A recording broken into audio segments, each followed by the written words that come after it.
Bonjour chers amis, aujourd'hui commence notre webinaire du dimanche. Boris est avec moi, Mouchi et moi Simeon. Nous sommes présents avec le docteur Lamain. Nous avons plus de 30 connexions avec de plus de 30 villes. Notre sujet aujourd'hui, nous allons parler des étincelles d'une seule âme. Nous sommes prêts à lire vos questions. N'hésitez pas à les poser et le docteur Leitman vous y répondra. Donc, le Rabash a écrit un article jusqu'à quel degré une personne doit se réincarner. Il dit que toutes les âmes viennent de la Dame Arishon. Après la brisure d'Adam, l'âme s'est brisée en 600 000 âmes et cette même âme s'est encore sous-divisé, donc nous allons peut-être dessiner ça. Je pense qu'on peut en parler tout un cours. Docteur Alman, non, je vous promets, je vais le dessiner, je vais faire un schéma. Alors, il y a une âme qui s'appelle Adam, ce que vous voyez sur la gauche. C'est un désir de recevoir. Un désir de recevoir, d'avoir du plaisir et de recevoir pour soi-même. Se satisfaire, c'est ce même désir qui était rempli de lumière. Hop, là, c'est ce qui vous fait en jaune. Ah, je vois ici qui ne fonctionne pas très bien. Ah,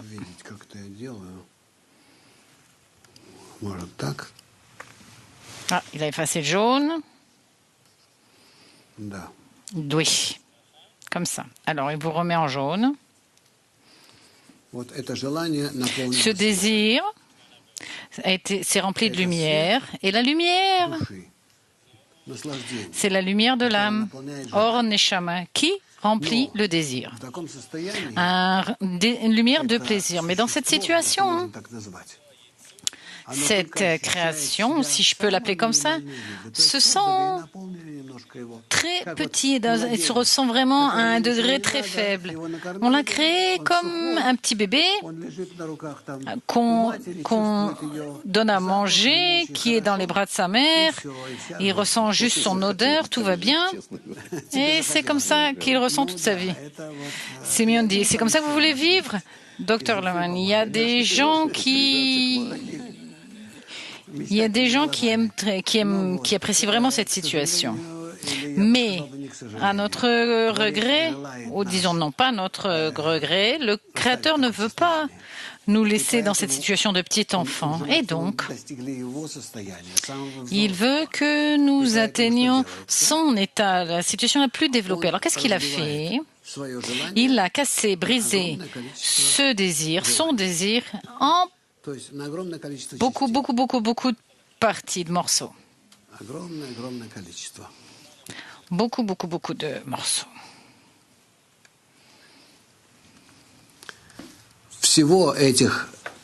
En tout et pour tout, toutes ces parties, ces morceaux, sont 600 000. Bon, on peut dire qu'il y a 8 milliards de personnes qui vivent sur Terre. Et peut-être, et par le passé, il y avait 1 milliard. D'où viennent ces 600 000? Ces 600 000 se sous-divisent également c'est comme dans ce qui est dans une intégrale, autant que vous voulez. C'est comme ça qu'on écrit 600 000 âmes. Et chacune d'entre elles est séparée des autres parce qu'en elle, il y a un ego, un désir égoïste, le sien, dans chaque partie, dans chaque morceau. Et elles ne se comprennent pas, elles même ne se sentent pas. En aucune façon. Donc il y avait 600 000 qui était satisfait et tout rempli, et tout à coup, il y en avait un qui était divisé, et dans chacun d'entre nous, il y a une partie de cet M. Dans chacun d'entre nous. Dans chacun d'entre nous. Et nous, on ne se comprend pas. On n'est pas capable de nous connecter en aucune façon. Nous ne pouvons juste que ressentir que nous dépendons les uns des autres. Et donc, nous supportons les uns les autres. Nous nous tolérons. Tant que je reçois égoïstement une certaine satisfaction ou que j'ai un certain intérêt vis-à-vis de quelqu'un, alors je suis avec autrui. Si je n'ai plus d'intérêt, et même qui me fait souffrir, alors j'essaie, je m'en éloigne. Ou c'est lui que j'éloigne, ou c'est moi. Et c'est ce qu'il y a entre nous. C'est comme ça que nous avons été créés. C'est la première situation. 1, et puis 2, Adam. 1 et Adam, et 2, c'est l'égoïsme. Qu'est-ce que nous avons? Nous devons atteindre la troisième situation, 3. Où nous sommes tous, bien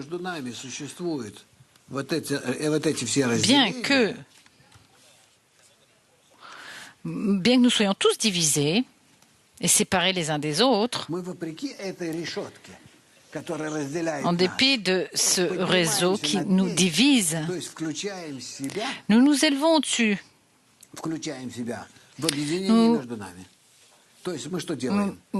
Nous sommes inclus les uns dans les autres grâce à notre connexion. Donc, de cette première, en fait, nous multiplions par 2, c'est-à-dire la deuxième situation, c'est notre ego. Il est écrit ego en russe en dessous, sous le 2. Et la première situation, c'est un désir de recevoir, qui se multiplie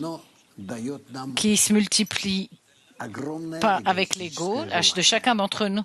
Et ça nous donne un énorme désir égoïste. Ce désir égoïste qui est très puissant, très fort, c'est lui que nous devons transformer en relation mutuelle. C'est-à-dire que ces liens entre nous qui, en fait, c'est comme cette prison qui nous sépare. Est-ce qu'on le voit là à l'écran? Oui, oui. Voilà, vous voyez son petit point rouge là qui se déplace. Tout ça qui nous sépare, ces espèces de filets de séparation, en fait, qu'elles ne nous dérangent plus et qu'en fait, notre ego, nous le transformerons en lien, en connexion. Et alors, nous atteignerons la troisième situation. Il n'a pas encore écrit 3, mais ça arrive, il vous fait la flèche. 3, ça y est, il vous l'écrit. Et après,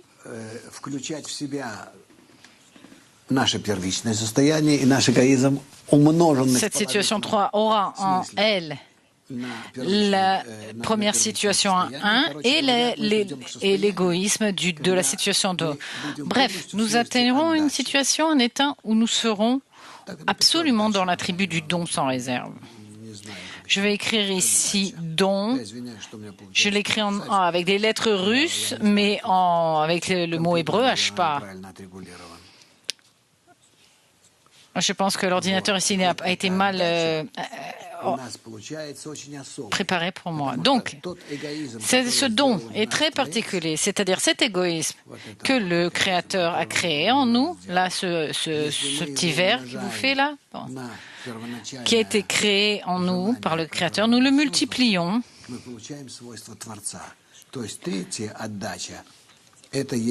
Avec la situation que nous appelons le Créateur. Donc, et il en résulte un attribut, l'attribut du Créateur. Personne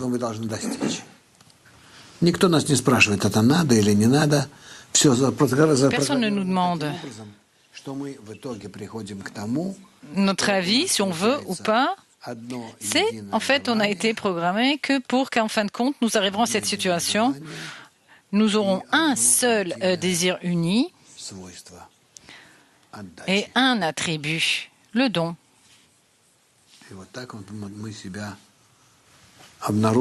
Et c'est comme ça que nous découvrirons que nous sommes liés, connectés entre nous et remplis de lumière.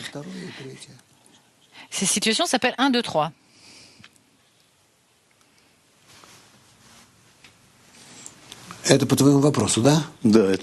Après, question, 5 ans. Oui, c'était d'après la question. Donc, réponse. Donc, tous ces petits morceaux-là, doucha, ça s'appelle âme, ce qu'il a écrit sous le deuxième schéma à droite. Doucha, c'est âme en russe.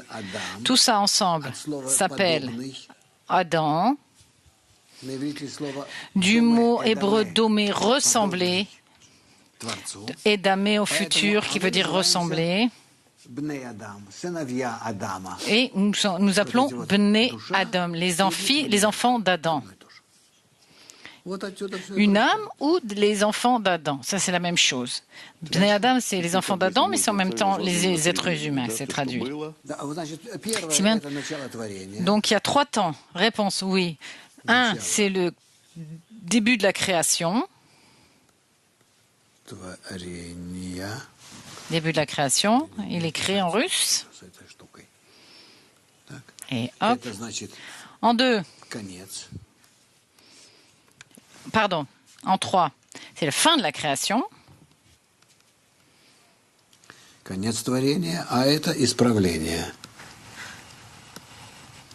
Et au milieu, le 2, c'est la correction. La correction se produit, se passe progressivement.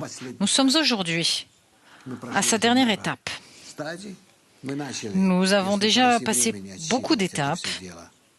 Nous avons commencé si on commence à compter au niveau synchrologique, à partir de 0, jusqu'à 6000 ans, nous sommes en 5779 aujourd'hui. La semaine dernière, c'était le Nouvel An juif.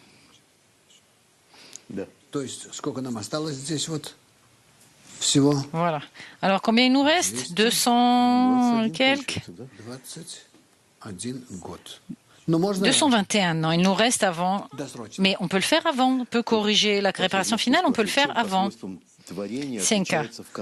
Pacha de Mosca demande.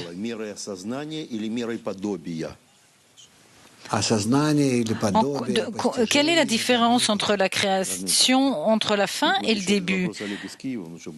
Au niveau de l'atteinte, la compréhension, c'est la même chose.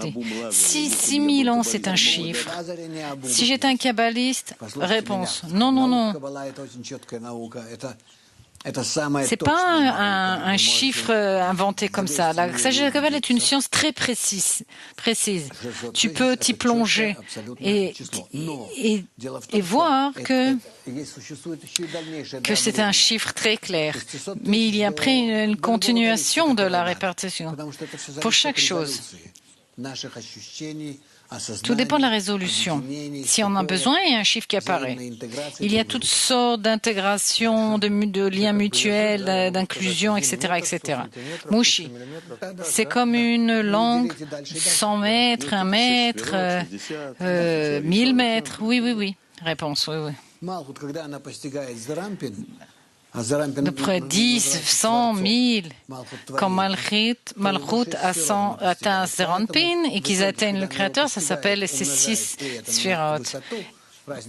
Et quand elles augmentent, ça arrive à 6000. Question de Rostov. Adam, c'est le premier kabbaliste, c'est un degré spirituel? Réponse. Adam, c'est un système. Qui plus est, c'est une personne qui a atteint ce système il y a 5779 ans. Non, ce n'est pas Adam en tant qu'homme qui nous intéresse, c'est en tant que système que ça nous intéresse. Ce qu'on doit atteindre, corriger. Et le premier homme, ce qu'il a atteint, c'était le premier kabbaliste. Est-ce qu'il vivait au jardin, le jardin d'Éden? Réponse, non, non, non, non, nous parlons d'un système spirituel. Mais l'homme, l'Adam qui a vécu, il a vécu. Il n'y a rien qui se passe par hasard dans la nature. Il s'appelait Adam. Il a écrit un livre qui s'appelle L'Ange Raziel. Vous pouvez l'acheter, ce livre, en librairie. Je ne sais pas s'il existe en russe, ni même en français. Ce livre existe. 5779, c'est son anniversaire spirituel. C'est l'année quand il est devenu un homme, Adam. Mouchi.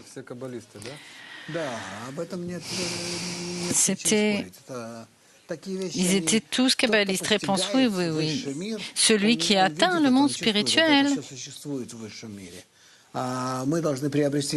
Excusez-moi, je n'ai pas de traduction.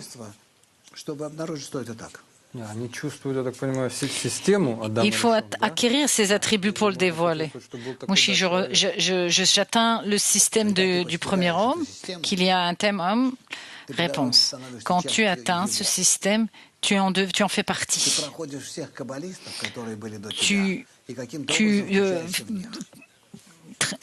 Tu t'inclus à tous les kabbalistes qui ont existé jusque-là. Tu les ressens, ce qu'ils ont dit, ce qu'ils ont parlé, ce qu'ils ont étudié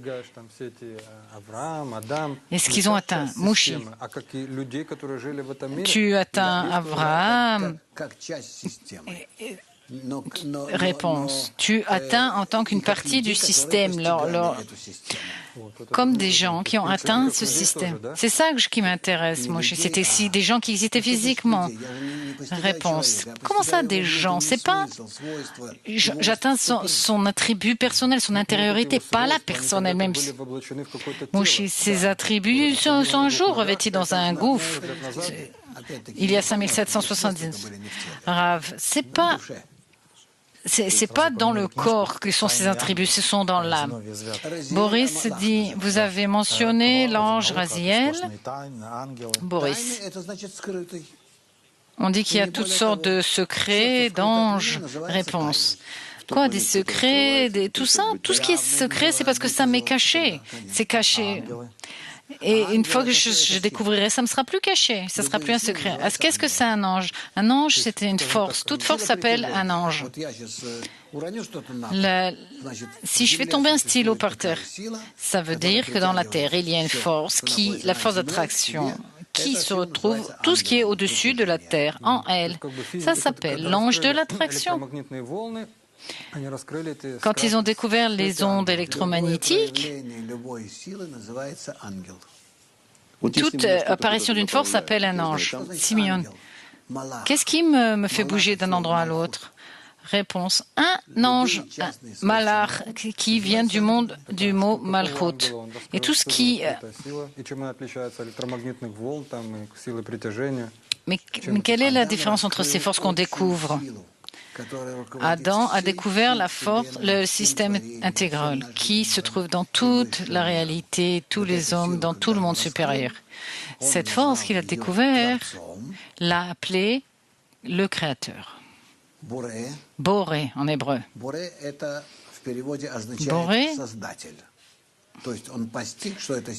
quelqu'un qui crée. Il atteint que cette force crée.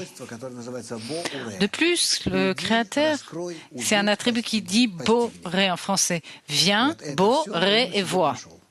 Tout ça, il l'a vécu, il l'a décrit. Simeon, c'est un petit livre. Réponse, oui, oui. Tout sens. Peut-être c'est 25 pages sans commentaire ni rien. C'est mieux. Dimitri demande à propos des anges. Les anges sont des forces qui agissent au niveau matériel dans ce monde égoïste. Réponse, ça c'est une question difficile. Bon, je pourrais ignorer, c'est pas réponse à sa question, mais je ne veux pas, donc... Je vais répondre que nous vivons dans un monde très complexe. Il y a énormément de forces différentes. Une partie sont cachées et une toute petite partie de ces forces sont dévoilées. Et c'est elles qui forment l'image du monde. Comment nous nous sentons, ce que nous voyons autour de nous, tout ça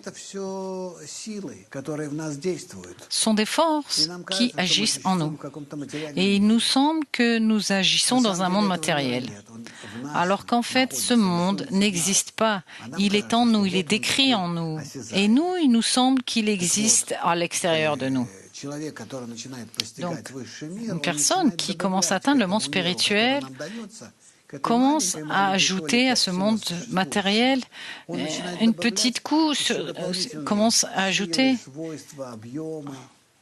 des forces, des distances, des couches. Ça s'appelle découvrir le monde supérieur. Mouchi, je vais poser une question. Quelle est la différence? Il y a l'arbre de la connaissance et l'arbre de vie.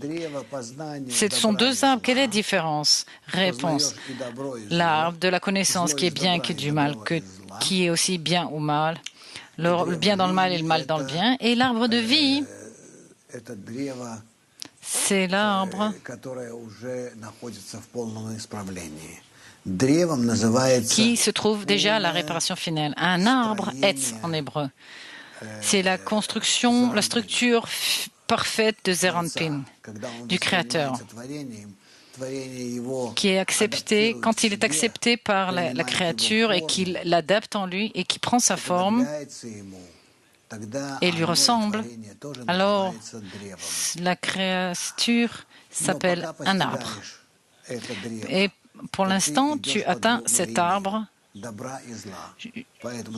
Tant que tu ne l'atteins pas, tu vas sur deux voies, le bien et le mal. C'est pour ça qu'il s'appelle l'arbre de la connaissance du bien et du mal. Et à la fin, il s'appellera l'arbre de vie. Réponse oui. À la fin, il s'appellera l'arbre de vie. Et qui te donnera l'atteinte? Mouchi, c'est un chemin à en prendre. Eh bien évidemment, c'est un chemin. La vie n'existe que par ces deux forces. Boris, Édouard demande le nom du Créateur. C'est l'expression de ce qu'il fait? Oui, oui, réponse oui, oui. Tous les noms qu'on a donnés au Créateur ont été donnés par l'homme et par Adam et puis même par les autres qui sont été après lui.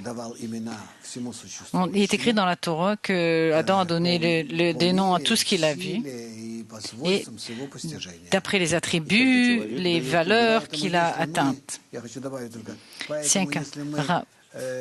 Si nous, en hébreu, étudions un nom, le nom lui-même pointe un attribut qu'il a découvert cette force, ce phénomène. C'est un cas. C'est lui, la personne qui atteint, donne le nom bon, bien, qui fait le bien, etc. À partir des lettres, il leur donne des noms. C'est une espèce de mantra.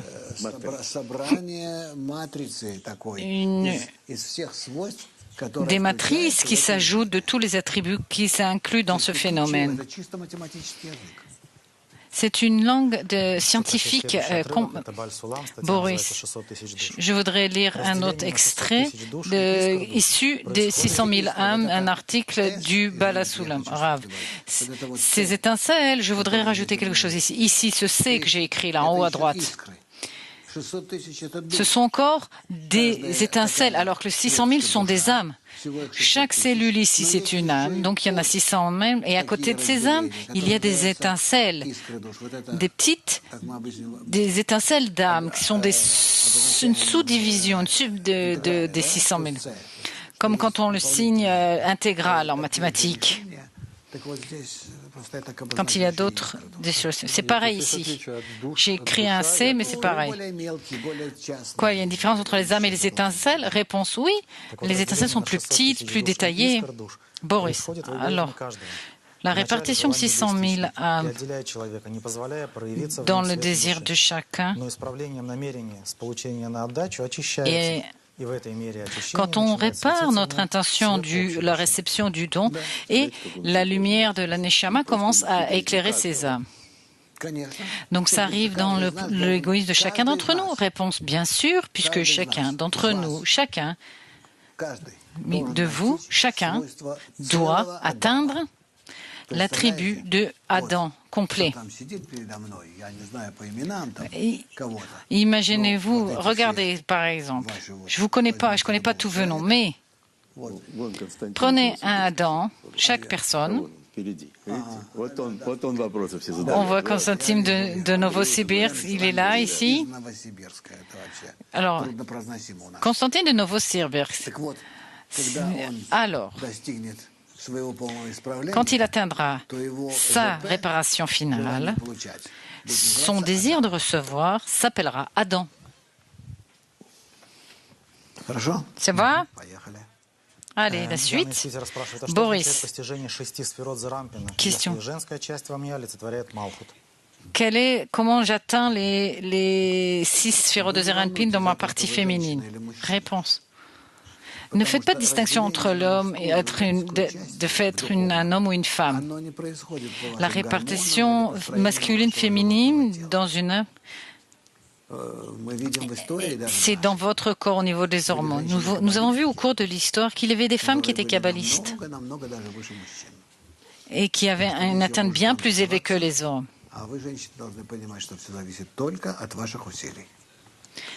Donc, les femmes doivent comprendre que tout dépend de leurs efforts. Et les hommes sont égaux, complètement égaux.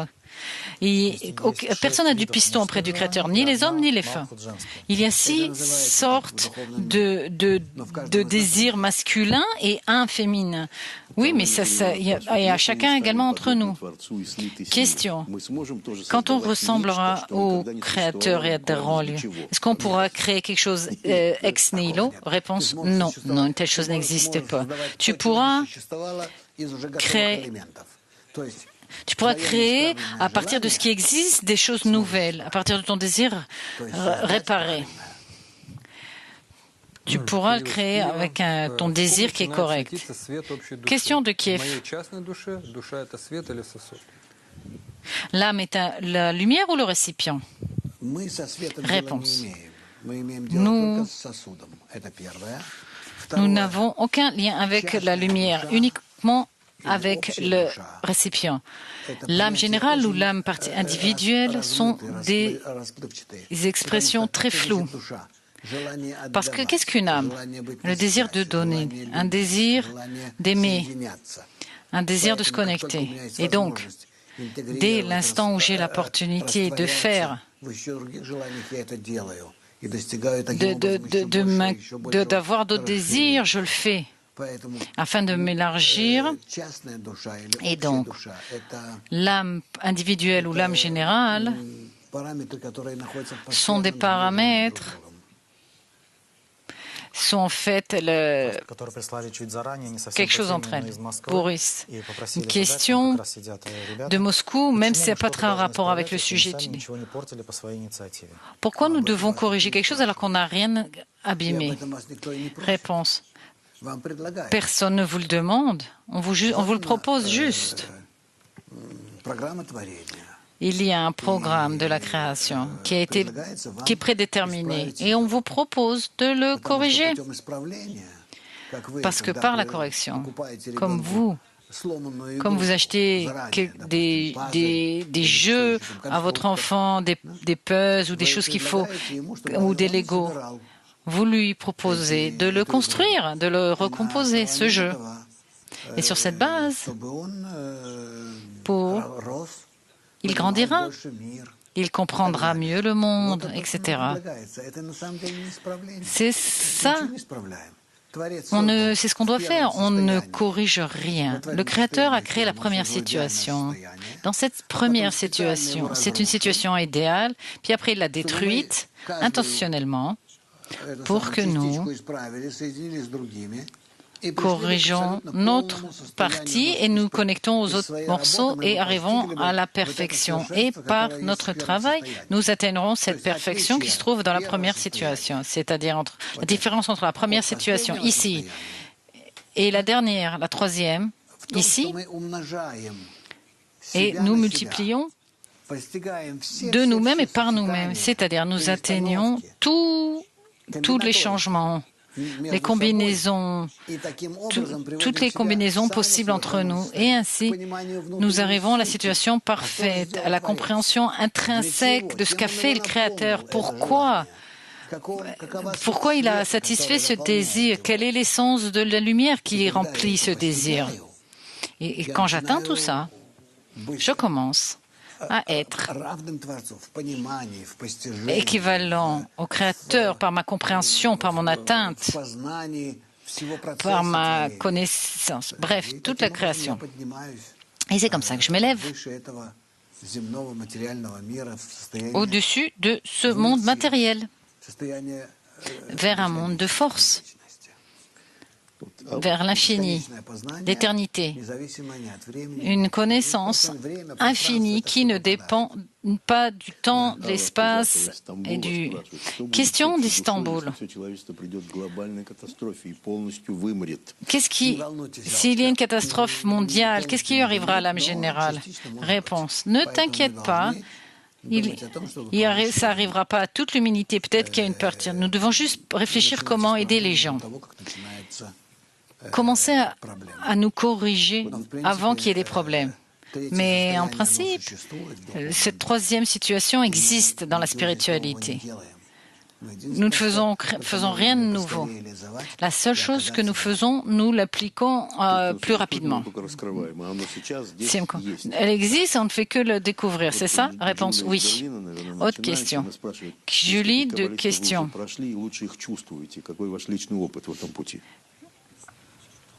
Quelle est ton expérience personnelle vis-à-vis des autres de kabbalistes que vous avez connus? Réponse. C'est impossible à décrire parce que chacun a passé tous des degrés très élevés en s'incluant les uns aux autres. Et moi, je ne suis pas très élevé, je ne suis pas si haut que ça. Et donc, je ne peux pas dire ce qu'ils ont vécu ou pas vécu. 5 ans. Avec qui vous vous sentez le mieux? Alors, réponse, avec mon professeur, dit le docteur Lyman. Je ne ressens que mon professeur, c'est le rabbin. Pour moi, la chose essentielle, c'est toujours m'accrocher à lui. Et à travers lui, je reçois la lumière supérieure. Toute atteinte que j'ai, c'est grâce à lui, c'est à travers lui. Il n'y a pas d'autre moyen d'atteindre quelque chose. C'est toujours à travers son professeur. Je vous dis, c'est le rabbin. J'étais le fils aîné du Balasulam. Et après le Balasulam, il y avait le Hari. Mais moi, je reçois du Rabash. Et vous aussi? Ça ne changera pas. L'échelle des degrés, c'est comme ça que ça se passe. Question d'Elena. Nous savons que Adam a atteint une force. Il ne sait pas très comment, comme un peu ce qui est arrivé à Newton avec la pomme. Comment on peut croire en tout ça? Est-ce que je dois écrire? Réponse. Vous ne devez pas croire, parce que c'est une science. La Kabbalah est une science aussi, sauf qu'elle se sert aussi d'autres forces que dans notre monde physique, nous ne pouvons pas mesurer ni atteindre. Et pour ça, nous avons besoin d'un nouvel attribut, le don. Ces attributs, nous ne les avons pas. Mais si nous les acquérons, tu dois acquérir ces attributs. Grâce à ces nouveaux attributs qu'on a acquis, on pourra analyser, rechercher l'espace spirituel et les forces qui y agissent. Alors nous pourrons contrôler ces forces, s'en servir et nous stabiliser et ainsi changer. Nous sommes tous laïcs, on va à la fac, on ne connaît pas tout ça au niveau de l'académie. Tout ce qui est écrit dans la Bible, c'est bien gentil. Est-ce que je dois justifier? Ils apportent des justifications historiques, géologiques, etc., etc. Dr Lightman, la Torah, la Bible juive, ne parle pas du tout de ce monde, elle en est détachée, Mouchi. Alors, comment comprendre que quand les kabbalistes disent que Adam était Adam, etc. Réponse, ce sont des forces écrites dans d'autres sources de la Kabbale. La Kabbale ne parle que des forces qui agissent sur notre monde, des forces qui nous décrivent, qui sont décrites par nos désirs, ce que nous ressentons, comment nous nous ressentons. Je sens que j'existe, que je suis fait de chair et de sang et des pensées, etc. Tout ça sont des forces qui me le décrivent. Ça n'existe pas en vrai. Comme vous n'existez pas là, ni ces murs, etc. Mouchi, alors qui a écrit ce livre? Réponse, Adam. Mouchi, mais vous avez dit que cette personne, je ne peux pas vous dire comment il a écrit ce livre. C'est pas comme maintenant de jouer avec un ordinateur ou sur un livre comme ça. Comment être sûr que ce soit lui qui a écrit? Eh bien, me crois pas, c'est pas grave. Vous pouvez croire aussi le livre qu'a écrit Abraham. C'est le livre de la création. On dit que c'est le livre d'Abraham, le livre d'Adam, etc., etc. Il y a d'autres livres. Il y a le Midrash Rabbah dans le Talmud. C'était il y a... Quand est-ce que ça date? Au 6e siècle avant notre ère. 6e siècle, pas 16e, avant cette ère. Oui, oui. Oui, oui, oui, oui. C'était encore en Égypte. Moshe, on peut avancer, progresser sans y croire. Réponse, tu ne crois en rien, tu dois juste travailler pour que ça se dévoile en toi et tu verras que c'est comme ça. Tsienka, question, l'atteinte spirituelle, c'est le plus grand plaisir qui existe ou il y a encore un plus grand plaisir pour l'homme? Réponse, c'est pas pour l'homme, c'est simplement le plaisir le plus élevé, pas que pour l'homme, de la vie.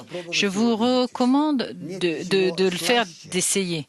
Il n'y a pas de chose plus douce, agréable, je ne sais pas comment vous le dire, que de ressentir le Créateur. Parce que c'est lui qui remplit tous vos désirs, satisfait tous vos désirs. Et c'est une force si profonde qu'on ne peut même pas se l'imaginer. Je vous le recommande. Boris, question par rapport au professeur Alexis de Moscou. Qu'est-ce que c'est vous accrocher à votre créateur et le ressentir? Et qu'est-ce que c'est recevoir une illumination de son professeur? Réponse. S'accrocher au professeur et le ressentir sont deux choses. S'accrocher au professeur veut dire essayer d'appliquer tout ce qu'il conseille. Essayer d'apprendre tout ce qui l'enseigne. S'accrocher à lui, c'est uniquement en faisant pour lui ce dont il a besoin, en l'aidant, même s'il n'est plus en vie. Mais, en gros, principalement, c'est vis-à-vis de l'étude et la diffusion, tout ce qu'il dit. C'est-à-dire,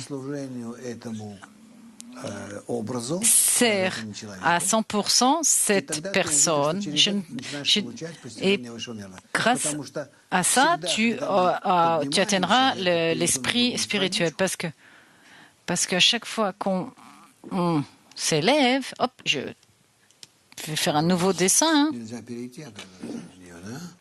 Ah, je vois que je ne peux pas passer à la page suivante. Ah, comment je passe à la page d'après? Ah, voilà. Ça veut dire que nous sommes ici. Nous savons qu'il y a ici une échelle.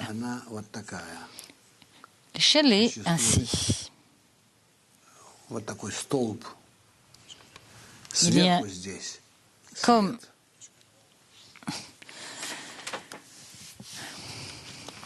alors en haut, comme une colonne. En haut, il y a la lumière en rouge. Vous écrivez en russe lumière.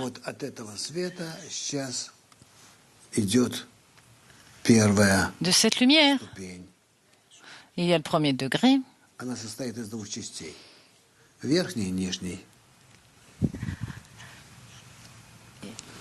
Il y a deux parties dans cette division. 1A, 1B.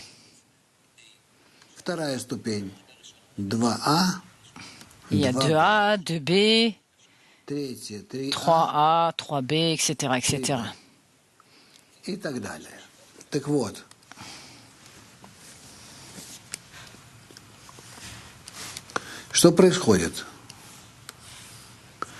Qu'est-ce qu'il en résulte?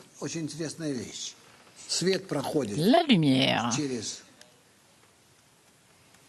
il y a deux degrés ici.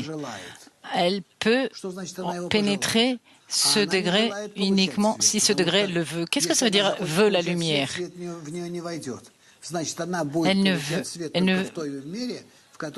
Elle veut recevoir la lumière que dans la mesure où elle peut lui donner. Il y a deux flèches. Un, c'est le désir de la lumière. Ok, c'est le désir en vert, non bleu, pardon, à gauche, le désir de la lumière qui descend. Et le deuxième, c'est le désir de la créature. Qu'est-ce que je peux faire pour donner au Créateur? Qu'est-ce que je peux faire pour ça? Je dois ressentir le degré inférieur, le deuxième degré. Alors, si je m'adresse,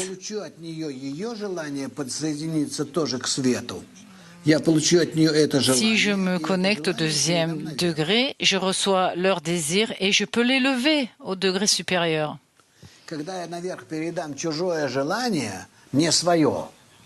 Quand je transmets un désir étranger, pas le mien, au supérieur, ça veut dire que cette lumière que je recevrai, ça ne sera pas à des fins égoïstes, puisque c'est pour ceux qui sont sous moi, c'est aux désirs étrangers. Donc ce n'est pas égoïste. Donc nous sommes liés entre nous comme une spirale, vous voyez, en rouge à gauche. À chaque fois, chacun est sur cette spirale. Chacun existe pour transmettre quelque chose à autrui. Et la lumière passe par travers nous et tout le monde est satisfait. Donc, chaque personne ne restera vide. Et personne n'empêchera le passage de la lumière. Donc, chacun est une condition et la condition pour permettre à la lumière de passer à l'infini. À tel point, c'est comme ça que nous devons être connectés entre nous. Et c'est pour cette raison qu'il y a le commandement d'aimer son prochain comme soi-même, parce que dans une telle situation, nous, ensemble,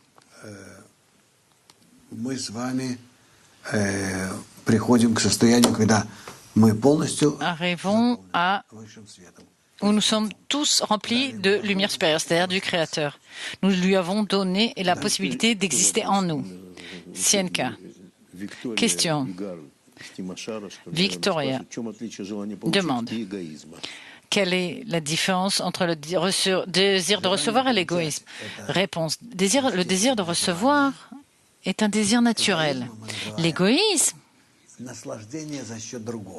nous appelons l'égoïsme, c'est un plaisir aux dépens des autres. C'est-à-dire un lion qui attaque une gazelle pour manger, ça s'appelle un désir, simplement un désir. Mais l'homme, il a des désirs identiques, mais en principe, il veut abaisser, se servir, profiter des autres, aux dépens des autres. Il n'a pas de plaisir du processus, mais il veut, au contraire, il veut profiter et se mettre et contrôler les autres. C'est ça la différence entre l'égoïsme et un désir naturel de recevoir. Sienka.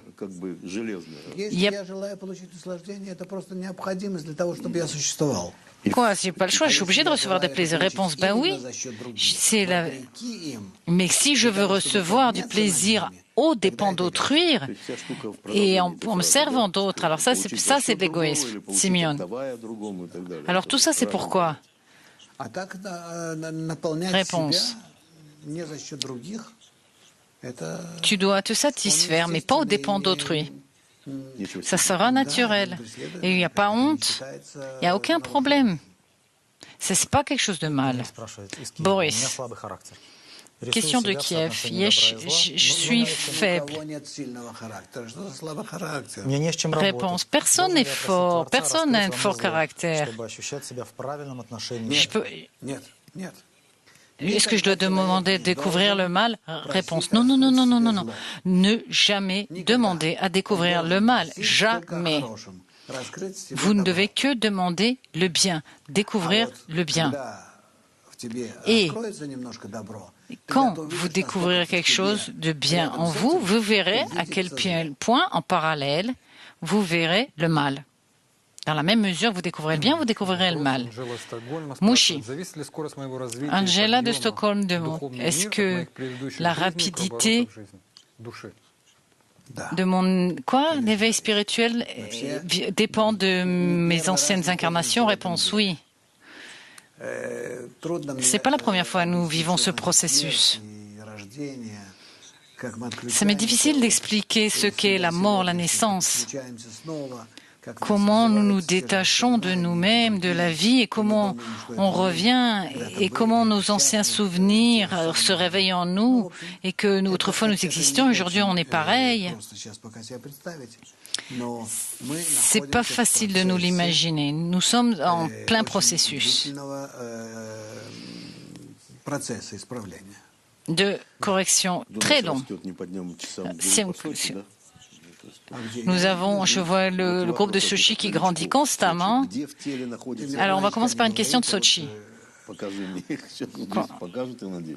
ne parle pas de débutants. Montrez-moi le groupe de Sochi. Voilà. Il manque quelques problèmes. Question des nouveaux de Sochi. Où est-ce que dans le corps se trouve cette étincelle et comment savoir existe cette étincelle est en moi? Réponse. Il n'y a rien dans le corps où tu peux aspirer, couper, sortir. Non, ça n'existe pas. C'est une force spirituelle qui n'existe pas dans votre chair et sang. Votre chair, quand elle mourra, alors que l'étincelle continuera à exister et elle continuera à grandir avec une autre corps. C'est un gène spirituel qui vit constamment et qui passe de corps en corps. La seule chose qui change, c'est son passage sur cette vie terrestre. Donc, l'éternel, quand on dit s'accrocher à quelque chose, c'est s'accrocher à l'éternité. Renat pose une question. Quelle est la différence entre Adam et la Shrina? Réponse. Entre Adam, c'est un désir. Ils sont des désirs qui ont été créés par le Créateur. Et la Shrina, c'est ce qui remplit ces désirs. Boris, question de Norvège. Réponse. La Shrina, on appelle également, on parle des désirs qui sont remplis de lumière, nous l'appelons Shrina. Bon, ça peut être un peu compliqué ici. En général, Malchut, on l'appelle la Shrina, un désir. Et le Shochen, c'est ce qui le remplit, c'est la lumière, c'est le Créateur. Bon, question de Norvège. La cruauté, quand on prend quelque chose qui est important à autrui, au niveau pour l'éduquer, c'est de l'égoïsme? Réponse. C'est difficile de conseiller comment se servir de ces valeurs pour éduquer quelqu'un. Pour l'éduquer, il faut donner l'exemple. C'est vous qui devez donner l'exemple. C'est tout. Un professeur dans la Kabbale, c'est celui qui montre l'exemple. Il doit être discipliné, persévérant, constant. C'est uniquement avec l'exemple qu'on peut éduquer et rien d'autre. Ni récompense, ni punition. Peut-être un tout petit peu, mais en principe, c'est uniquement en donnant l'exemple. Boris, à propos du créateur. Si le professeur dit quelque chose pas clairement ou je ne suis pas d'accord, est-ce que ça me gêne dans mon progrès? Réponse. Tu dois accepter tout ce que le professeur dit. L'accepter en tant que vérité absolue et en parallèle, vérifier constamment ce qu'il dit. Parce que si tu n'es pas d'accord avec lui, tu dois comprendre. Tu dois parvenir à comprendre et à être d'accord. Et que c'est comme ça que tu avances, tu te développes. Personne ne te force de fermer les yeux et d'accepter ce que dit le professeur, a priori, mais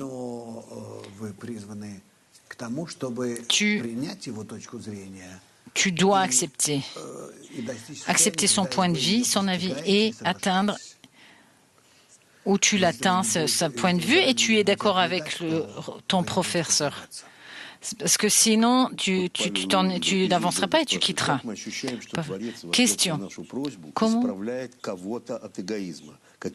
Comment savoir que le Créateur, en réponse, corrige quelqu'un? D'une réponse. Quand tu demanderas pour ton ami, tu verras combien tes demandes sont satisfaites par le Créateur. Kostya de Katerinburg demande. Comment ça se passe? Comment naissent les âmes dans le monde spirituel? Réponse. Comme les gens, les parents font des enfants, comment les âmes naissent? Qui donne naissance?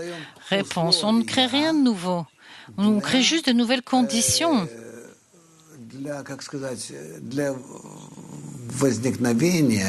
À son apparition, pour sa correction dans notre monde.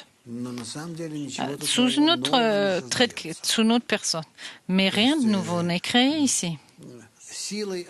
C'est-à-dire, les forces existent déjà. Et apparemment, et on existe déjà. Nous sommes prêts à nous développer. Et si Et donc, au niveau... Dans la vie matérielle, c'est un homme et une femme qui permettent le développement d'une nouvelle vue. Mais tout ça, c'est déjà prédéterminé, fixé à l'avance, etc. Les données sont prévues pour nous, mais la nouvelle, ce qui apparaît, c'est nouveau, oui. Quand deux âmes se connectent dans la spiritualité, ils créent une nouvelle chose de nouvelle, non? Réponse, oui, c'est nouveau. Comme il est dit, un homme et une femme, la Shrina est entre eux, c'est-à-dire la découverte du Créateur entre eux. La force du Créateur qui les élève pour se connecter intérieurement. Pas dans notre monde, mais dans les mondes spirituels, les forces spirituelles. Cette force détermine le prochain degré, ce qui en sortira. Donc c'est pour ça que ça, nous existons. C'est pour ça qu'on a du mal à comprendre tout ça. C'est difficile parce qu'on ne vit pas, on ne connaît pas encore ce système des âmes. Donc, pourquoi après tout sera clair, dit Mouchi? Oui. Ce ne sera pas clair, ça sera naturel. Pourquoi? Pourquoi l'homme veut toujours parler de l'âme, etc., etc. C'est parce que c'est la source de notre vie, c'est notre essence, c'est ce que nous sommes, vraiment. Là, nous existons, dans cet espace, si je puis dire, cette éternité. Sans le savoir, sans le comprendre, une personne est attirée. Réponse. Nous en sommes très proches. Il faut juste encore un petit peu faire des efforts et essayer, et vous verrez que tout arrivera. Oui. Boris, André d'Odessa demande quelle limite une âme individuelle fait quelle est la dépendance entre une âme individuelle et générale? Réponse. Une âme individuelle ne peut exister que dans un contexte qui est nécessaire, parce qu'elle est nécessaire dans l'âme générale. Si tu prends toutes les âmes individuelles, tu peux voir le développement se passe toujours au sein de l'âme générale d'Adam.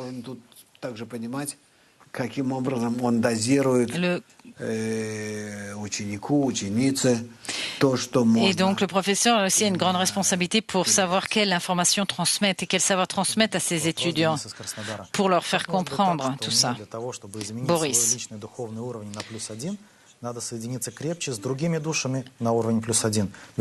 Comment devenir davantage en étant positif? Et toi, tu ne changes pas. La seule chose qui change, tu es le résultat de la connexion entre toi et les autres. Mouchi, question de Tbilissi. Est-ce qu'on peut prendre un exemple des attributs physiques du professeur, s'il est patient ou rude? Réponse, non, non, non, non. Les kabbalistes sont tellement repoussants. Ne prenez aucun exemple de moi, de ce que vous voyez physiquement de moi. Et même de vos yeux.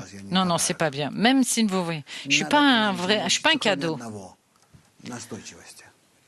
Vous n'avez aucune chose à prendre de moi, sauf une chose, la persévérance et l'entêtement. Tout le reste, non. Il faut la Géorgie. Voilà, Tbilissi. Voilà. Chacun chez soi, chez eux. Grégory de Nikolaev demande. Chacun a sa réparation se connecte en autres. Pourquoi les kabbalistes ne prennent pas la mission des autres? Non, c'est pas possible. Je ne peux corriger que ce qui m'appartient. Je ne peux pas corriger ce qui relève des autres. Mes attributs sont comme mes chromosomes, c'est comme mon ADN.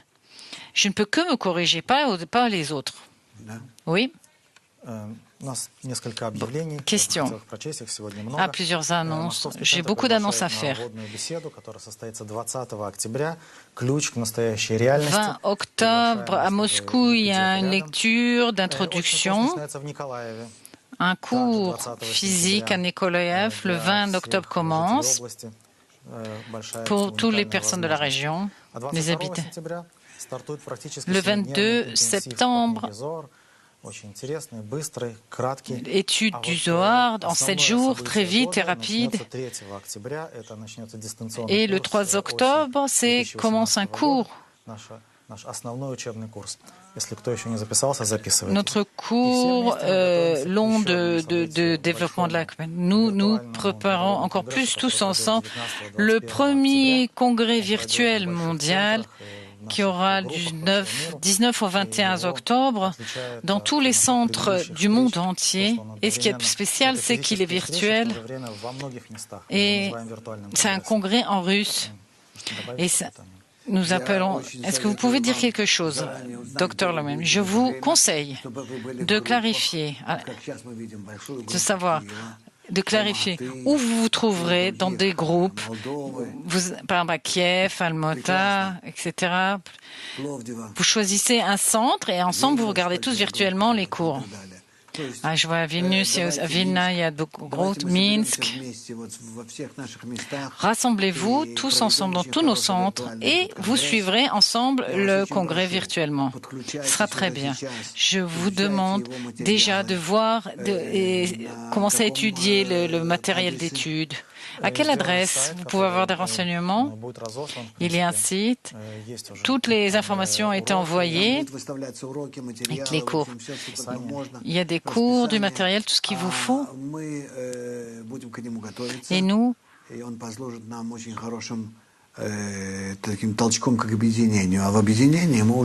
ce congrès, nous allons nous en servir comme une poussée vers plus de connexion, pour découvrir la force supérieure, le monde supérieur, et nous y découvrir en son sein. Est-ce que je peux d'autre, Mouchi, si vous pouviez expliquer une expression que tout le monde intéresse? Mon âme a mal, mon âme souffre, etc. Comment expliquer ça en chambre? Dans notre monde, il y a des expressions où le mot âme est utilisé de toute mon âme, alors qu'en français on dira de mon cœur.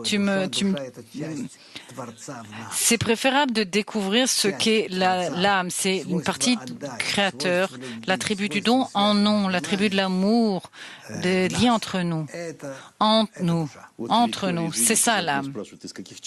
Simeon. Victor, de quelle partie est composée de l'âme?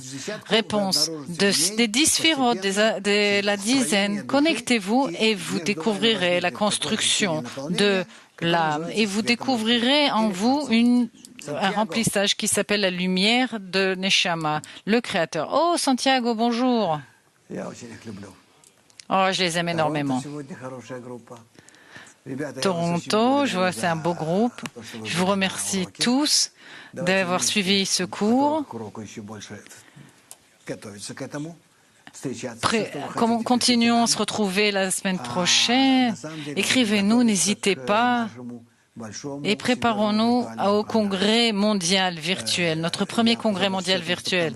Je vous remercie je vous promets que tout le matériel sera en ligne. Vous pourrez également nous écrire et poser toutes les questions. Vraiment, je vous remercie et je vous dis à la semaine prochaine. Bonne semaine et à bientôt.